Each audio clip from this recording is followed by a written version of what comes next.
Ang mga talatang ating binasa kanina ay pagpapatuloy sa ating nakalipas na pag-aaral 2 Sundays ago. Inilarawan ng ating napag-aralan ang isang mayamang tao na tumalikod kay Jesus matapos sabihin sa kanya na ipagbili ang kanyang mga ari-arian at ibigay ang pera sa mga dukha. Pinili ng lalaki ang kanyang kayamanan kaysa sa kaligtasan at buhay na walang hanggan. Inunan niya ang kanyang mga ari-arian at katayuan sa lipunan kaysa sa pagsunod kay Kristo. Nang makaalis na ang mayamang binata, ginamit ni Jesus ang sandali upang turuan ang kanyang mga disipulo tungkol sa panganib ng lubos na pagkapit sa kayamanan ng mundong ito. Itinuro niya sa kanila ang ilang katotohanan na mabuting isapuso ng lahat nang makaririnig ng dakilang aral na ito. Ngayon naman, nais kong tingnan ang mga talatang 23 hanggang 31 at pag-usapan ang mga katotohanang ipinahahayag dito. Gusto kong makita natin ang tatlong katotohanan tungkol sa kayamanan, tungkol sa pagtubos, at tungkol sa mga gantimpala. Bibigyan nating pansin ang mga katotohanan ito ayon sa mga natalang salita ni Jesus. Mayroong tatlong mahahalagang katotohanan ang ating matututuhan sa ating teksto today. And the first truth na ating matututuhan ay mababasa sa mga talatang 23 to 25. Ang katotohanan tungkol sa yaman. Sa tatlong talatang ito, ilang mga bagay ang ating matututuhan. Una, ang pagpapahayag. Verse 23.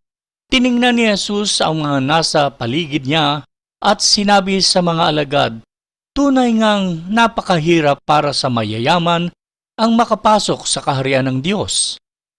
Habang papalayo ang mayamang pinuno, liningon ni Jesus ang kanyang mga disciples at nagsalita ng kamanghamanghang pahayag. Sinabi niya na ang mga taong nagtataglay ng kayamanan ng mundong ito ay mahihirapang makapasok sa kaharian ng Diyos. Ang problema ay hindi ang taong may hawak ng pera. Ang problema ay kapag ang pera ang may hawak na sa tao. Ang mayamang pinuno ay hindi niya taglay ang kanyang kayamanan. Ang kanyang kayamanan ang nagmemay-ari sa kanya. Ito ay palaging isang recipe para sa espiritual na sakuna. Ayon sa 1 Timothy 6:10, ganito ang sinasabi, sapagkat ang pag-ibig sa salapi ay ugat ng lahat ng kasalanan. Dahil sa paghangad na yumaman, may mga taong nalalayo sa pananampalataya at nasasadlak sa maraming kapighatian. Ang bagay na ito ay ating tatalakayin pa rin later on. Samantala, sa unang bahagi ng verse 24, dito naman ay nahahayag ang matinding pagtataka. Nagtaka ang mga alagad sa sinabi niyang ito. Ang salitang nagtaka sa Greek word na ginamit ay dala-dala ang idea ng lubhang pagkagulat na may kasamang pagkatakot. Sabi nga sa English, when the disciples heard what Jesus said, it blew their minds. Ang mga lalaking ito ay mula sa isang kultura na naniniwala na ang kasaganahan sa pananalapi ay pagpapala ng Diyos sa tao. Pagkat ang mga Hudyo ay pinangakuan ng kasaganahan at kalusugan ng Diyos. Deuteronomy chapter 28 verses 11 to 14. Karamihan sa mga Hudyo ay naniniwala na ang mabuting kalusugan, kayamanan at kasaganaan ng mga ari-arian ay pagpapala ng Panginoon. Ang kanilang mga halimbawa ay ang mga taong tulad nila Abraham, David at Solomon. Lahat ng kanilang mga bayani sa kanilang bayan ay mayayamang tao. Kaya't sila ay namangha sa pahayag ni Jesus. Marami sa ating panahon ay may parehong pag-iisip. Isaalang-alang natin ang mga pinanghahawakang paniniwala ng mga taong kasama sa health and wealth movement. Sinasabi sa atin ng kanilang mga mangangaral na kapag tayo ay tama sa Diyos, magkakaroon tayo ng maraming pera at maayos na kalusugan. Anumang bagay na mas mababa sa pamantayang iyon ay nagpapatunay na hindi ayos ang relasyon mo sa Panginoon. At maaari dito din sa mga nakikinig at makapakikinig ng pag-aaral natin ngayon ay may ganito ding kaisipan. Kapag ka ikaw ay sagana sa material na bagay, ay sinasabi mong ikaw ay tunay na pinagpapala ng Panginoon pagkat siya ay nalulugod sa akin. At kung maharap naman sa kakulangan ay iyong sasabihin na ano kaya ang aking nagawa at ako ay pinarurusahan ng Panginoon. Kaya nga't sa sinabi ni Jesus, tulad ng mga alagad, ikaw din ay magkakaroon ng kalituhan at pagtataka. Samantala sa ikalawang bahagi ng verse 24 hanggang sa verse 25, mababasa natin ang paghalintulad. Ngunit muling sinabi ni Jesus, mga anak, talagang napakahirap para sa mga mayayaman ang makapasok sa kaharian ng Diyos. Mas madali pang dumaan ang kamelyo sa butas ng karayom kaysa isang mayaman na pumasok sa kaharian ng Diyos. Batid ni Jesus ang kanilang naging kalituhan sa kanyang pahayag. Minsan pa sa paghalintulad ni Jesus, gumamit siya ng tinatawag nating figure of speech. In this case, hyperbole ang uri ng kanyang ginamit. Ang hyperbole is exaggerating something to emphasize the truth. Simple lamang ang sinabi ni Jesus na kung ang isang tao ay nagtitiwala ng lubos sa kanyang mga kayamanan at sa kanyang sariling pagsisikap upang makapasok sa langit at hindi sa paraang inilaan ng Diyos, tiyak na hindi niya mararating ang langit. That was the rich young ruler's problem. His wealth was his God. His wealth was the focus of his faith. His wealth was his reason for living and he refused to let it go. Sa ating mundo, ang kayamanan ay tinitingnan bilang pagpapala. Sa pananaw ng Diyos, ang kayamanan ay isang kapansanan. Bakit? Kadalasan kasi, ang mga nagtataglay ng maraming kayamanan ng mundong ito ay nagtitiwala sa kayamanang iyon. Naniniwala sila na kayang bilhin ng kanilang pera ang kahit ano o kahit na sino. Pinapalibutan nila ang kanilang mga sarili ng mga taong palagi ang sasang-ayon at tatango palagi sa kanilang sinasabi o ginugusto. Kadalasan, sila ay naniniwala na ang kanilang pera ay makapagtatanggol sa kanila sa anumang problema, makapagliligtas sa kanila sa anumang panganib, at makapagbibigay sa kanila ng kapayapaan, kagalakan at kaligayahan. Ang hindi nila nakikita ay ang kanilang pera ay nagiging isang Diyos na kanilang sinasamba. Ang bawat sandali ng kanilang paggising ay ginugugol sa pag-iisip tungkol sa kanilang kayamanan. Paano ko ito gagastusin? Paano ko ito proprotektahan? Paano ko ito madadagdagan? Ano ang magagawa ng perang ito para sa akin? Ang mga taong naghahanap ng kaligtasan sa kanilang sariling mga resources ay mabibigo sa katapusan ng kanilang buhay. Malalaman nila na ang kanilang pera, ang kanilang katanyagan, ang kanilang kapangyarihan, at ang kanilang posisyon ay hindi makapagbibigay sa kanila ng isang bagay na kailangan nila, higit sa lahat, kaligtasan para sa kanilang mga kaluluwa. Tandaan, walang sino mang nagtitiwala sa pera, katanyagan, posisyon o kapangyarihan ang maliligtas.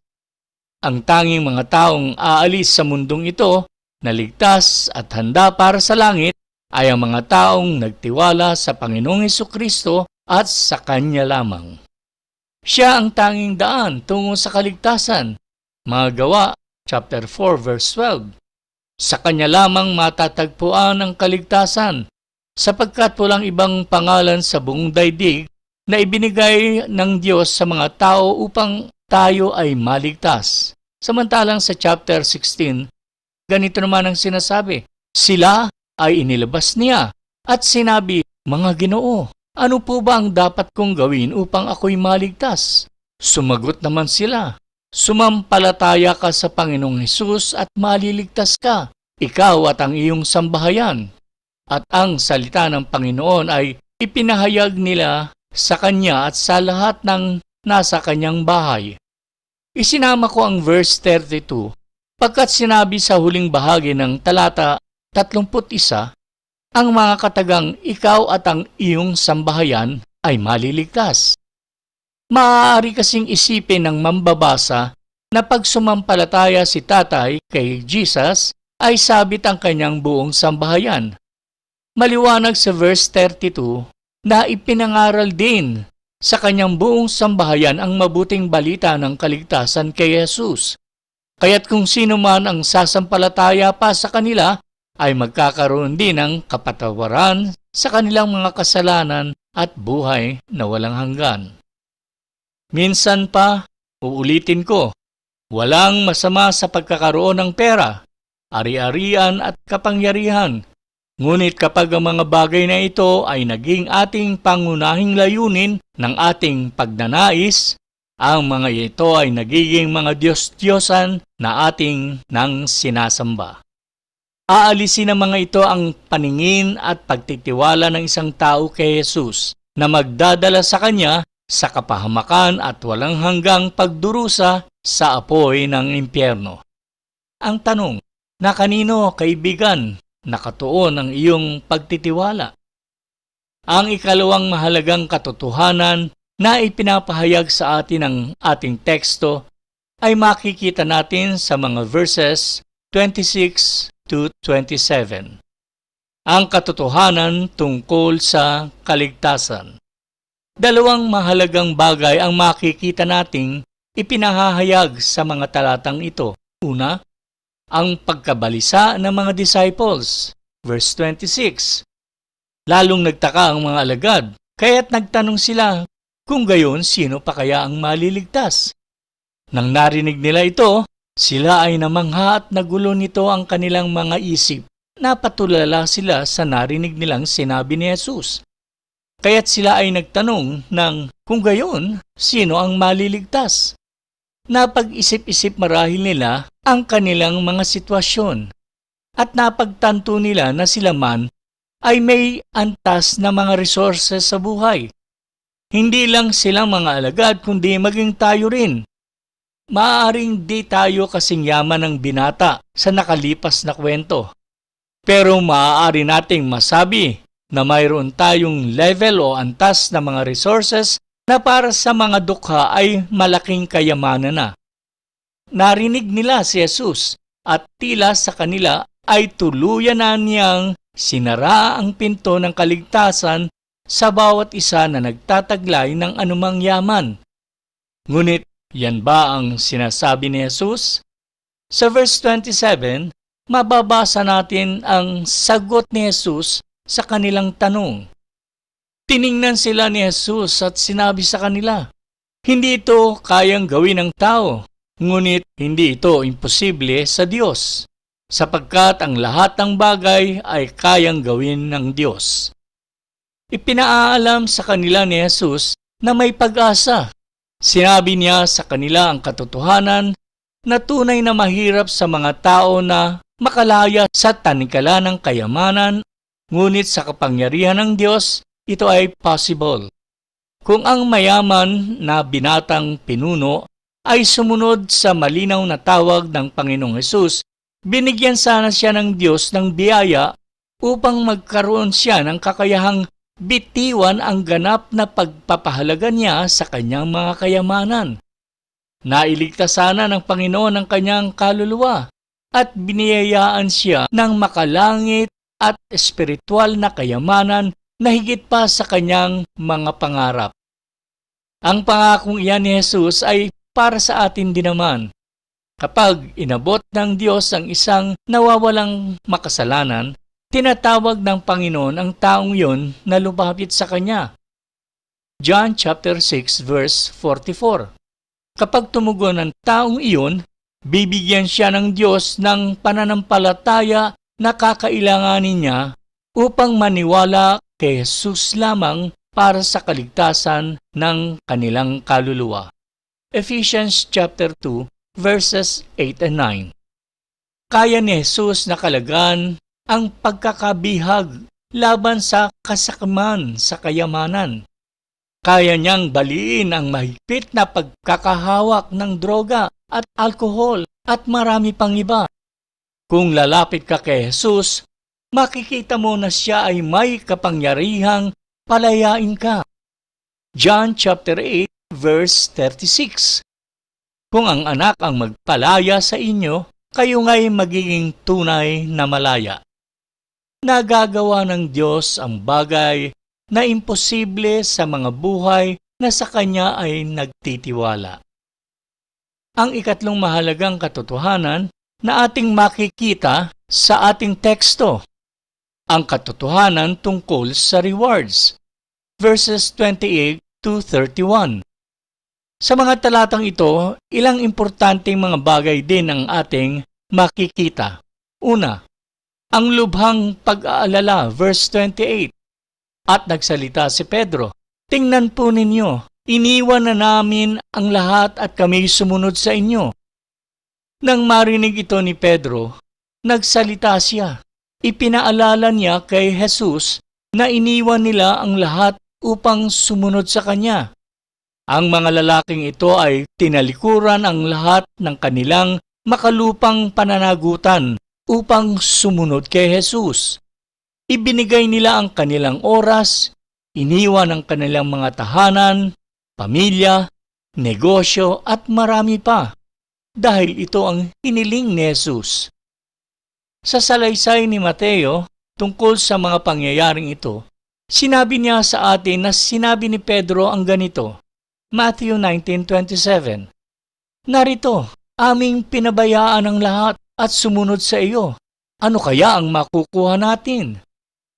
Sa madaling salita, sinasabi ni Pedro, "Panginoon, sinasabi mo na kung i-give up namin ang lahat na aming pinahahalagahan at sumunod sa iyo, ano ang aming gantimpala? Ano ang aming mahihita?" Maraming taong may ganitong saloobin tungkol sa paglilingkod sa Panginoon. Nakikita nila na ang mga masasama ay patuloy sa pag-unlad sa kanilang kabuhayan, samantala ang matuwid ay nagdurusa at iniisip nila kung ano ang kabutihang naidudulot ng isang tao sa pagsunod kay Jesus. Kapatid, you might feel like you have been getting the short end of the stick. Listen to me, my brothers and sisters. The Lord has a word of encouragement for everyone who has ever chosen Jesus over the wealth and things of this world. Makikita din natin sa mga talata ang mga salitang nakapagbibigay aliw, verse 29. Sumagot si Jesus, "Tandaan ninyo, ang sinumang nag-iwan ng kanyang tahanan o mga kapatid, mga magulang, mga anak, mga lupain, dahil sa akin at sa magandang balita, ay tatanggap sa buhay na ito ng 100 ulit pa na mga iyon, mga bahay, mga kapatid, mga ina, mga anak, at mga lupain, ngunit may kalakip na pag-uusig, at sa panahong darating, magtatamo siya ng buhay na walang hanggan." Tumugon si Jesus sa pamamagitan ng pagpapaalam kay Pedro na nakikita, itinatala at ginagantimpalaan ng Diyos ang bawat sakripisyong ginawa ng mga naglilingkod para sa Kanya. Sinabi ni Jesus sa kanila na anumang bagay na kanilang ginive up sa pagsunod sa Kanya ay higit pa sa mga ito ang ipagkakaloob sa kanila sa panahong pangkasalukuyan at sa darating na panahong walang hanggang. Nilikas nila ang isang bahay. Datapwat nagbukas ang Diyos ng 100 pinto na mga tahanan na tatanggap sa kanila. Iniwan nila ang isang pamilya. Ginawa sila ng Diyos na bahagi ng isang pamilya na nakakalat sa buong mundo.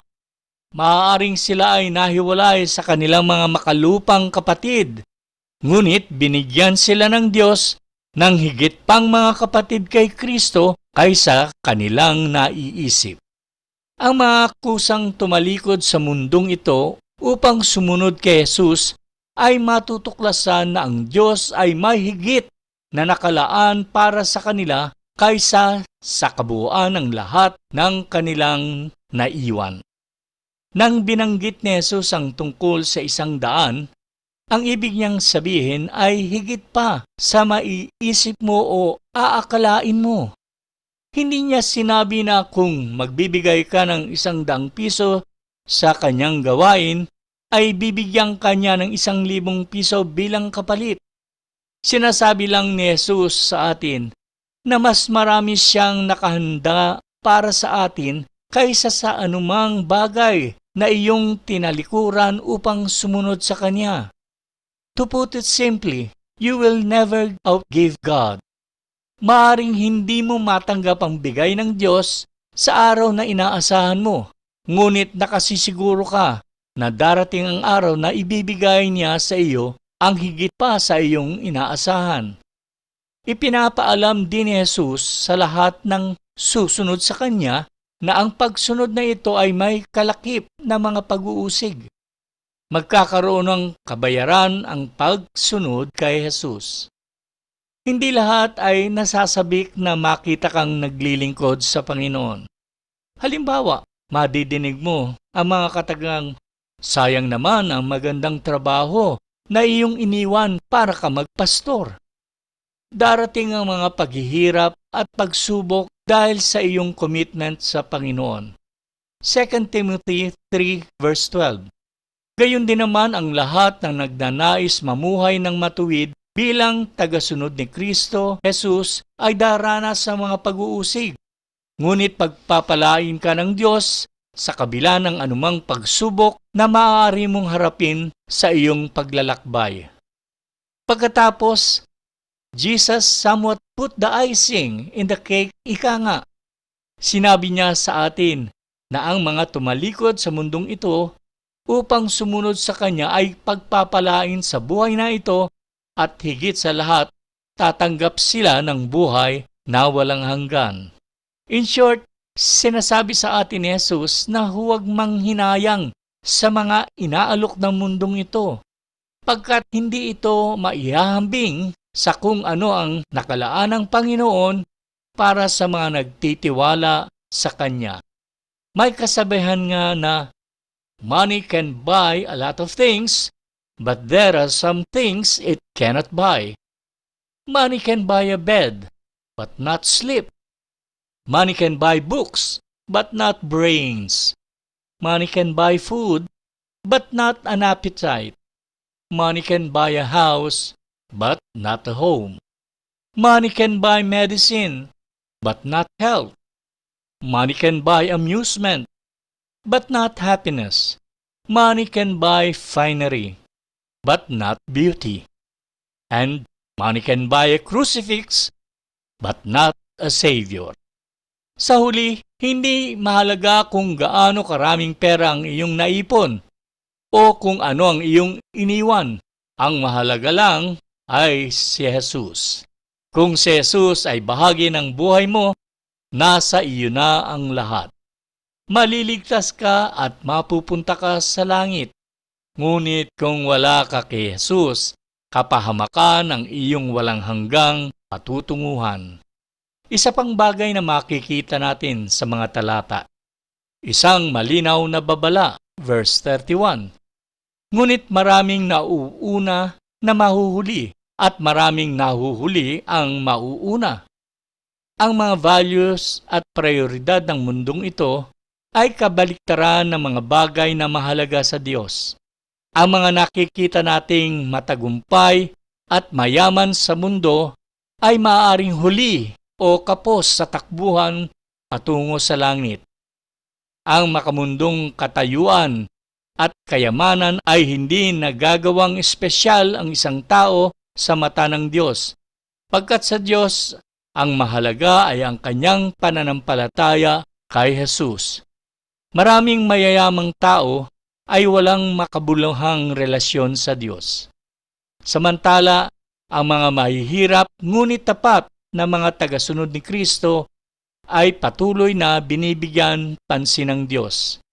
Sa araw na tayo ay tumayo sa harap ng Diyos, ang mga naghahangad ng magandang katayuan at kayamanan sa buhay na ito ay hindi magiging maganda para sa kanila. Habang ang mga namuhay ng tapat para sa Panginoon ay gagantimpalaan. Sa huli, ang may kaugnayan kay Hesukristo ang siyang tunay na nagwagi anuman ang kanilang katayuan sa mundo. Gaya ng nakasaad sa 1 John 5:12. Ang sinuman nagtataglay ng anak ay may buhay. Ang sinumang hindi kinaroroonan ng anak ng Diyos ay walang buhay. Sa ating pagtatapos, narito ang mahalagang punto mula sa buod ng ating pinag-aralan. Importante na tayo ay lubos na nagtitiwala kay Jesus lamang para sa ating kaligtasan at hindi sa iba pa mang paraan. Ang kahalagahan na magkaroon ng wasto at nakasentrong sa loobin kay Kristo hindi sa pera at mga ari-arian. Ang pera ay dapat tingnan bilang isang kasangkapan upang maglingkod sa Diyos, hindi isang Diyos-Diyosan upang mahalin at paglingkuran.